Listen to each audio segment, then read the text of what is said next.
अस्सलाम वालेकुम सर ये हमें सर्बिया क्यों सिलेक्ट करना चाहिए वर्क वीज़ा के लिए? हाँ वालेकुम सलाम। सबसे पहले knife thank you so much कि आपने ये क्या हमें मुझे थोड़ा सा टाइम दिया है। क्लाइंट भी यहाँ पे तो आप मतलब मीन्स आपने ये पूछना जो बड़ा अच्छा एक क्वेश्चन मुझसे किया है कि आप सर्बिया ही क्यों जाना चाहिए। अब आपको पता है कि मेरा अभी अल्हम्दुलिल्लाह एक पाकिस्तान में भी ऑफिस है, एक बहरीन में भी हमारा ऑफिस है।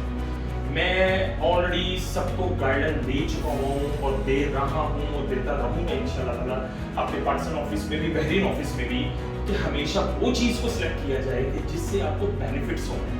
अब बेनिफिट्स क्या हैं? देखिए नॉर्मली पाकिस्तान में एक मिथ बनी हुई है कि हमने पुर्तगाल जाना है, हमने पोलैंड जाना है, हमने क्रोशिया जाना है, हमने रोमानिया जाना है, हमने इटली जाना है, हमने बट ये नहीं देखते कि सर उसका सबसे बड़ा ड्रॉबैक क्या है। नो दैट्स एक रिचेस्ट कंट्रीज में भी आ जाती हैं, शेंजन में आता है, जोन में आती हैं ये कंट्रीज और आपके सर्विस पैकेजेस अच्छे हैं, आपकी हर चीज अच्छी है। लेकिन पाकिस्तानी एप्लीकेंट्स को ये सोचना चाहिए कि देखें इसका सबसे बड़ा ड्रॉबैक आपका अपॉइंटमेंट है। अब आप पुर्तगाल चले जाएं, अपॉइंटमेंट चल रही हैं, आप अप्रॉक्सीमेटली मई जून की चल रही हैं। पोलैंड चल जाएं, पोलैंड आपको ड्रॉ सिस्टम में अपॉइंटमेंट देता है। आप क्रोशिया वाली साइड पे चल जाएं, पाकिस्तान में वैसी नहीं है, ईरान जाना पड़ेगा या बाकी जाना पड़ेगा। आप रोमानिया वाली साइड पे चले जाएं, उनकी अपॉइंटमेंट्स का इशू है। इटली वाली साइड पे चले जाएं, 4 to 5 मंथ बाद अपॉइंटमेंट मिलती है। जल्दी लेनी है तो हमारे माशाल्लाह किस्म के एजेंट हजरात बैठे हैं अपॉइंटमेंट सिस्टम के, वो आपसे अपॉइंटमेंट की जस्ट ओनली चार्ज कर रहे हैं 4 to 5 lakhs। अब मुझे आप खुद बताएं कि नाइफ के क्या क्लाइंट को ये सूटेबल करता है कि वो 7 8 9 10 महीने वेट करे।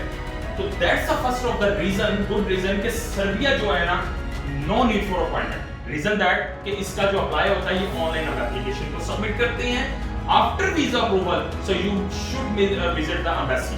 तो आफ्टर वीजा अप्रूवल आपको एम्बेसी विजिट करना पड़ता है, no need for the appointment. ये एक तो पहली रीजन मैंने आपको नाइट बता दी। सेकंड जो रीजन आ जाती है नो इंटरव्यू। अब आपके सामने आपको पता है पुर्तगाल जाएंगे, वीएफएस में आपके इंटरव्यू होगा, वहां पर आप क्लाइंट इंटरव्यू से भागता है कि मुझे, हालांकि वो उर्दू में इंटरव्यू, लेकिन वो इंटरव्यू से भागता है कि मैं कंफ्यूज हो गया, मैं ये हो गया, मेरा वीजा रिजेक्ट हो जाएगा। सेकंड, अगर आप पोलैंड की साइड पे चल जाएं, डायरेक्ट एम्बेसी में आपका डिप्लोमेटिक इंटरव्यू होगा, that's a big issue. Client कहता है मैं इंटरव्यू से कैसे दूंगा, क्योंकि कुछ अनएजुकेटेड भी पर्सन होते हैं वो जो बिल्कुल नहीं बोल पाते। एंड अगर आप इटली वाली साइड पे चल जाएंगे देन अगेन इशू। तो that's the second reason of why you choose a Serbia कि नो इंटरव्यू, क्योंकि इसकी ऑनलाइन एप्लीकेशन सबमिट होगी तो देन इंटरव्यू नहीं होगा, वीजा अप्रूवल के बाद आपको मैसेज आना पड़ेगा। अब third reason, no embassy fees, और दैट्स अ गुड रीजन कि आपको सर्बिया क्यों सिलेक्ट करना चाहिए। रीजन दैट कि आपकी जो एम्बेसी फीस है वो एम्बेसी आपके वीजा अप्रूवल होने के बाद लेती है। अब आप पोलैंड देखें, उसकी भी वीजा अप्रूवल से पहले वीजा फीस है, रोमानिया की भी है, पुर्तगाल की भी। तो इसकी वीजा जो एम्बेसी फीस है वो वीजा अप्रूवल होने के बाद दी जाती है, जिससे क्लाइंट्स का एक्सपेंस क्या हो रहा है, कम हो रहा है। ये 3 रीजंस हैं जो बहुत ज्यादा इंपॉर्टेंट है क्लाइंट के लिए, स्पेशली फॉर पाकिस्तान एप्लीकेंट्स के लिए, कि उनको सर्बिया इस time right now is the best option कि वो सर्बिया को ही सिलेक्ट करें। No doubt that's Schengen area में नहीं आता, लेकिन बट यूरोप है। तो इसका फोर्थ जो आपको सबसे बड़ा बेनिफिट है वो है प्रोसेस टाइम। अब देखें पुर्तगाल है, अपॉइंटमेंट आएगा 1 से 1.5-2 मंथ बाद, उसके बाद उसकी अपॉइंटमेंट का issue, that's a processing time. Poland है, परमिट आता है तकरीबन 3 to 4 मंथ बाद, देन अपॉइंटमेंट सिस्टम 1 ईयर कहीं नहीं गया।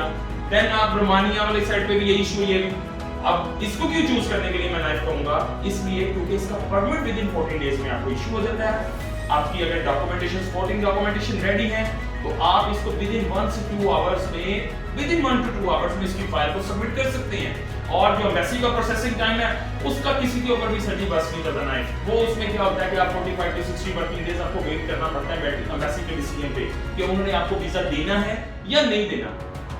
तो आज आपको अच्छा लगा होगा नाइफ मुझसे बात करते हुए और उससे चीजें पूछते हुए, और ये इस वीडियो से क्लाइंट्स को भी एक अच्छी इंफॉर्मेशन मिली होगी कि हमें सर्बिया ही क्यों सिलेक्ट करना चाहिए। और इस टाइम राइट नाउ अगर पाकिस्तानियों ने अपने किसी भी शेंजन कंट्री में मूव करना है तो आई विल सजेस्ट यू कि आप यूरोप कंट्रीज वाली साइड पर मूव होके आप आगे फर्दर शेंजन में जा सकते हो, जिसमें सबसे नंबर 1 पे मैंने सर्बिया इसलिए रखा है कि इसका एक और सबसे बड़ा बेनिफिट है वो आपका है TRC card, temporary residence card, जो कि अदर देन शेंजन कंट्री के अलावा ये यूरोप एक ऐसा कंट्री जो कि विद इन 3 मंथ में आपको टीआरसी कार्ड प्रोवाइड कर देता है।